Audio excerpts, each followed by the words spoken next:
오늘이 시편 전체 150편 전체 마지막 설교입니다. 생각해 보면 대단히 오랜 기간 동안에 시편 강해 설교를 주일에 했습니다. 2010년 11월 말부터 시작을 했으니까 거의 9년입니다. 꼭 9년을 채워서 시편 강해가 끝납니다. 중간에 신약 성경을 강해했던 것 하지 않고 연속으로 다 강해를 했었어도 아마 4년이 걸린 기간이니까 대단히 오랜 기간 동안 우리가 시편 말씀으로 주일 예배를 드렸습니다. 시편 강해를 처음 시작할 때는 참 두렵기도 하고 또 엄청난 마음의 부담도 되었습니다. 여러분도 그런 느낌이셨는지 모르겠지만 시편은 다 그거 같잖아요. 그런데 그걸 150번이나 설교를 어떻게 한단 말입니까? 그런데 시편 강해 설교를 할 수밖에 없었던 것은 시편이 하나님과 동행하는 일기였다는 것을 알게 되었기 때문입니다. 그때부터 우리 교회에 예수 동행 일기를 쓰면서 예수 동행 운동을 하게 되었습니다. 시편은 참 많은 시편 기자들이 하나님과 동행하면서 그들이 겪었던 많은 일들, 여러 형편에서 기도를 하나님께 올려드리고 그리고 감사드리고 그리고 간증하고 그리고 신앙을 고백했던 내용들이 다 모아진 겁니다. 원래는 노래입니다, 노래. 그런데 곡조는 우리가 알 수가 없고 가사만 남아 있습니다. 그 가사 내용이 다 하나님과 동행하는 성도의 동행일기입니다. 특히 시편의 상당히 많은 부분이 다윗의 시편인데 우리가 다윗에 대해서 자세히 많이 알 수 있었던 것은 시편 때문입니다. 사무엘 상하에 다윗의 일생에 대한 기록이 나옵니다. 역사 기록이.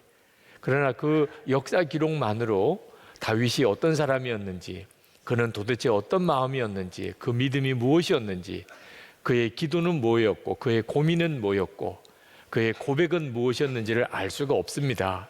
사무엘 상하만 가지고는.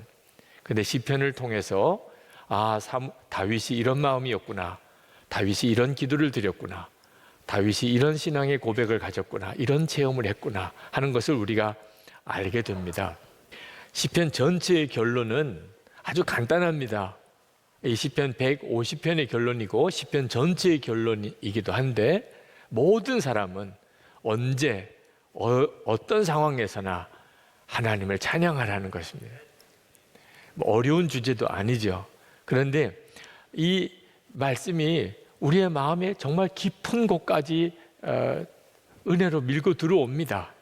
여러분, 정말 위대한 사람을 만나거나 멋있는 일을 한 사람, 너무나 아름다운 사람을 만나면 그냥 탄성이 나오잖아요.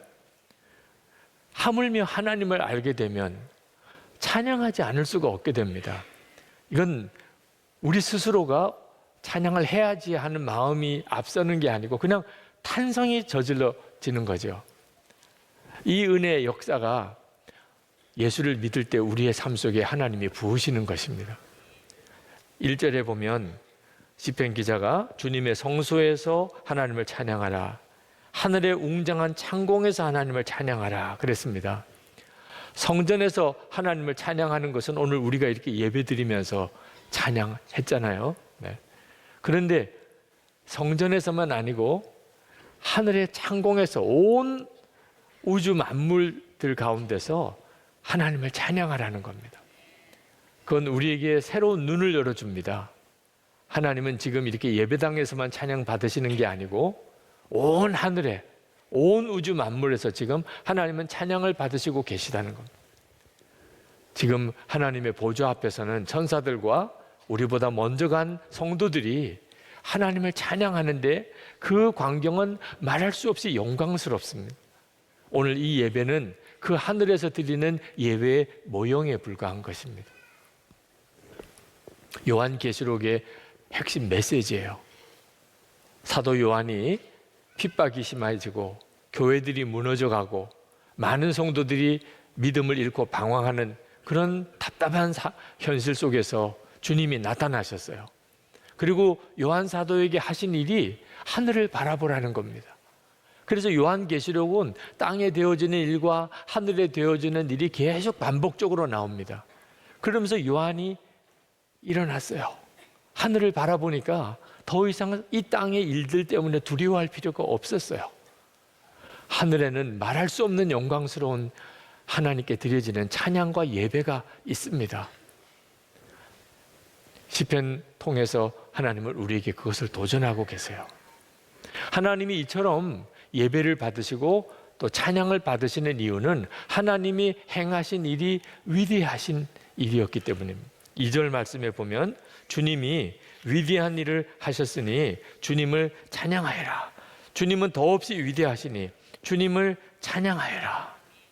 우리가 하나님의 위대하신 일을 알게 되면 그냥 속에서부터 탄성이 터져 나옵니다. 한 번은 미국 창조과학 탐사 여행을 우리 교우들과 청년들과 함께 다녀온 적이 있습니다. 미국의 아주 아름다운 국립공원들을 쭉 연이어 둘러보면서 거기서 하나님의 창조의 흔적을 찾는 여행이었어요. 근데 그 여행의 일정이 하루하루 진행되면서 얼마나 은혜가 뜨겁고 풍성해졌는지 깜짝 놀랐습니다. 왜 자연 속에서 하나님의 창조의 흔적을 찾아보는 여행을 하는데 기도가 왜 그렇게 뜨겁지요? 왜 그렇게 찬양 소리가 커지지요? 아니, 창조과학 탐사 여행이 끝났는데 왜 그렇게 눈물을 흘리면서 간증하는 사람들이 나오는 거죠? 창조과학 탐사 여행을 같이 다녀온 교우들을 다 하나님이 천지를 창조하셨다는 사실을 믿는 사람들이었어요. 그럼에도 불구하고 하나님의 천지를 창조하셨다는 것을 뜨겁게 찬양하고 자랑하지를 못했어요.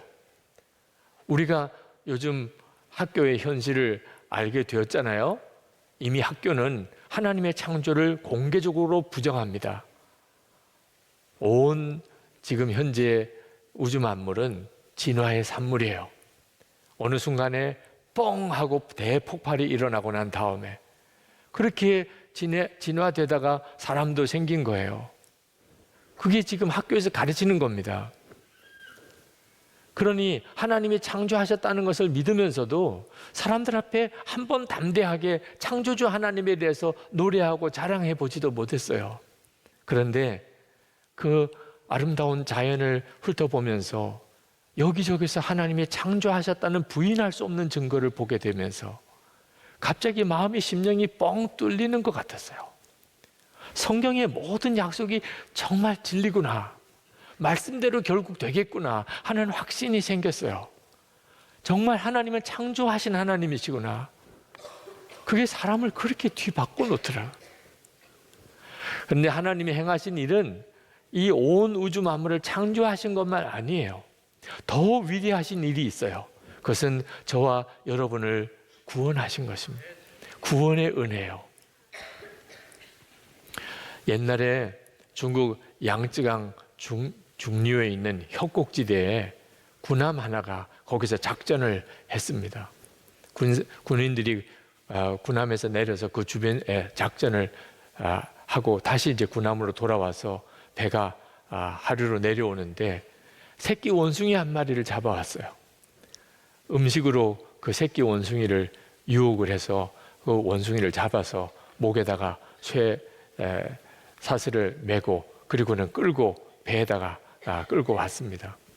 그리고 배가 떠났는데 원숭이가 막 비명을 지르면서 쫓아오는 소리가 들렸습니다. 보니까 그 협곡 위에 어미 원숭이가 그 배를 쫓아오는 거예요.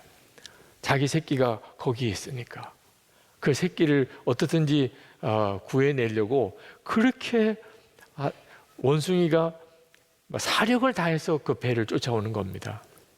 협곡 지역을 지나면서 원숭이가 더 이상 배를 쫓아갈 수 없다고 느꼈는지 그 협곡 위에서 배를 향하여 뛰었어요.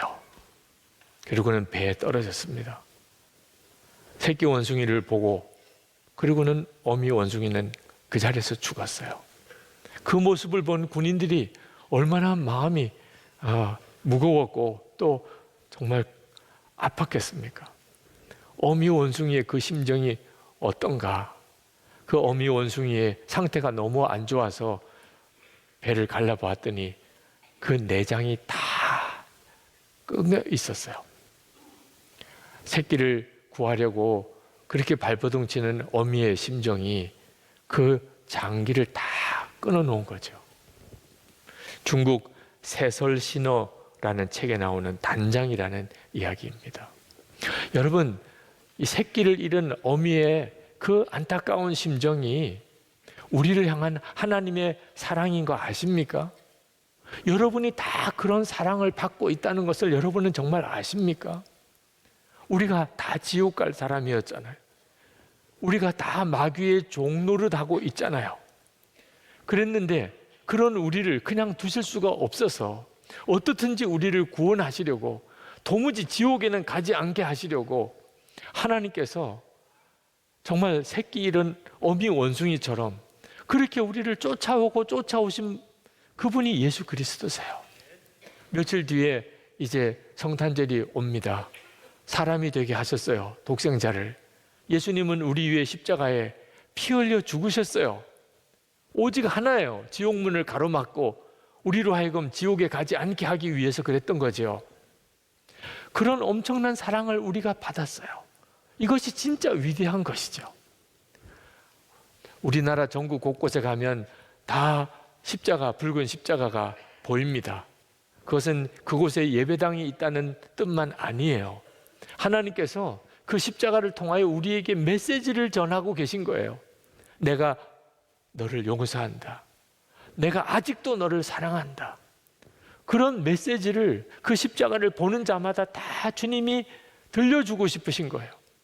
우리나라 온 하늘에 사랑한다, 용서한다 하는 하나님의 메시지가 들리고 있는 거예요. 오늘 이 자리에 있는 여러분 중에도 그 하나님의 메시지를 들으셔야 될 분들이 있어요. 내가 너를 용서한다. 내가 너를 지금도 사랑한다. 우리가 그 사실을 깨닫고 나면 그러면 우리 속에서 찬양이 터지지가 않을 수가 없어요.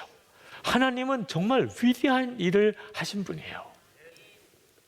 그래서 그것을 아는 시편 기자가 그가 3절 4절에 모든 악기를 동원해서 하나님을 찬양하라고 한 겁니다. 나팔, 거문고, 수금, 소구와 현금, 피리와 재금 등 당시 사용되던 모든 악기로 주님을 찬양하라는 거예요. 힘을 다하여 창조적으로 할 수 있는 모든 방법을 동원해서 그렇게 찬양하며 살라는 거예요. 우리 하나님은 그렇게 놀라우신 분이시니까. 여러분, 우리에게 부으시는 하나님의 은혜를 깨닫고 나면 아무리 힘들고 어려운 일도 다 새롭게 보이기 시작합니다. 한 번은 제가 원주에 있는 어느 교회에 부흥회를 인도하러 갔는데 마지막 이제 새벽 집회 때 그만 그 예배당 사택에 불이 났습니다. 사찰 권사님 가족이 사는 사택인데 새벽 집회 중에 불이 났어요. 전기 합선으로 불이 나서 내부가 다 탔습니다. 새벽 집회 끝나고 바깥이 소란스러워서 나와 보니까 소방차가 불을 끄느라고 뭐 난리도 아니었어요. 부흥회 강사로서 너무 미안하더라고요. 교회에 조금이라도 좀 힘이 되고 부흥시키는 일을 위해서 가야 하는 부흥회 강사가 세상에 부흥회 하다가 교회에 불 났으니 얼마나 미안합니까? 그런데 교인들의 얼굴 표정이 너무 밝고 좋아요. 목사님 너무 감사하다는 거예요. 부흥회 새벽 집회였기 때문에 그 사찰 가족 다 어린애들까지 다 새벽 집회에 나온 바람에 사람 안 다쳤다는 거예요. 집만 탔지. 그 전 같았으면 애들은 다 집에 있느라고 아마 큰 봉변을 당했을 거라는 거죠. 그리고 그동안에 우리가 사찰 권사님과 여러 가지 마음이 안 맞아서 갈등이 있었는데 우리가 사찰 권사님 정말 사랑하게 된 계기가 됐다고. 그 사택이 그렇지 않아도 많이 낡았는데 하나님이 새 집 지으라고 하신 모양이라고. 그래서 저도 마음의 위로가 되고, 은혜의 역사가 일어나면 무슨 일을 만나도 생각이 달라지는구나 하는 것을 깨닫게 되었어요. 여러분, 하나님의 위대하신 은혜를 깨닫고 나면 그러면 우리의 삶 전체가 새롭게 보이기 시작해요. 찬양은 정말 놀라운 힘이 있는 거죠. 시편 전체의 결론이 시편 150편의 마지막 절 6절 말씀은 참 놀라운 성경 구절입니다. 이렇게 말씀합니다. 숨 쉬는 사람마다 주님을 찬양하여라. 할렐루야. 저는 이 말씀을 묵상하면서 참 이게 정말 잘 이해되지도 않으면서도 얼마나 은혜로운지. 여러분, 숨 쉬는 사람마다 하나님을 찬양하라니. 하나님을 찬양하는 조건이, 하나님을 찬양하는 자격이 그냥 숨만 쉴 수 있으면 된다니. 이게 여러분 솔직히 말이 안 되는 거예요. 하나님이 우리를 다 압니다. 사람들이 어떤 사람인지 하나님이 다 알아요. 우리가 하나님을 찬양하면 하나님이 그냥 기쁘기만 하겠습니까? 어떤 사람이 하나님을 찬양하려고 할 때 하나님께서 야, 넌 아니야. 너 어떻게 나를 찬양하겠다고 그래? 그 입으로 어떻게 나를 찬양해? 내게서 썩 꺼져. 이럴 사람이 한두 사람이겠습니까? 아니, 그런데 어떻게 숨만 쉰다고 하나님을 찬양하라고 할 수 있나 말이에요. 그러나 그것이 성경 말씀이에요. 여러분이 다 보셨잖아요. 숨 쉬는 사람마다 하나님을 찬양하라. 그러므로 이 말씀은 하나님을 찬양하라는 명령이 아니고 하나님을 찬양해도 된다는 허락인 거예요. 네가 숨을 쉴 수 있느냐? 그렇다면 너 하나님을 찬양해도 돼. 정말 놀라운 하나님의 은혜입니다.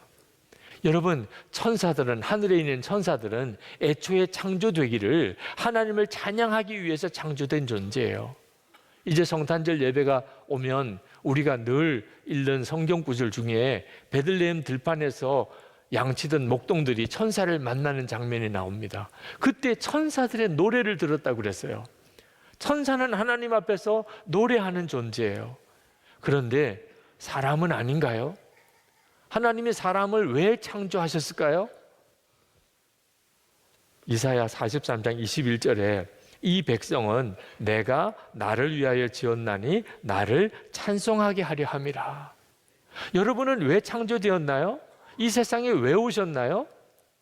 하나님을 찬양하기 위해서 여러분은 창조되었고 지금 살고 있는 거예요. 여러분이 이 사실을 명심해야 돼요. 아우, 나는 하나님을 찬양할 만한 자격이 없어서. 아니라니까요. 숨만 쉴 수 있다면 하나님을 찬양하라고 허락하셨어요. 하나님이 나를 사랑하신다는 게 진짜 깨달아지면, 귀로만 들었던 말씀이 내 마음 심령에 믿어지면 그렇게 찬양이 터지는 거예요. 여러분 중에 아직도 그런 하나님의 은혜가 깨달아지지도, 정말 숨만 쉴 수 있어도 찬양이 나오는 그게 뭔지를 모르는 사람들이라 할지라도 갈망은 놓치지 마세요. 하나님, 저도 그런 은혜를 깨닫게 하세요. 누리게 해주세요. 갈망 자체가 하나님의 역사예요. 하나님이 주시지 않으면 그런 갈망도 생기지 않습니다.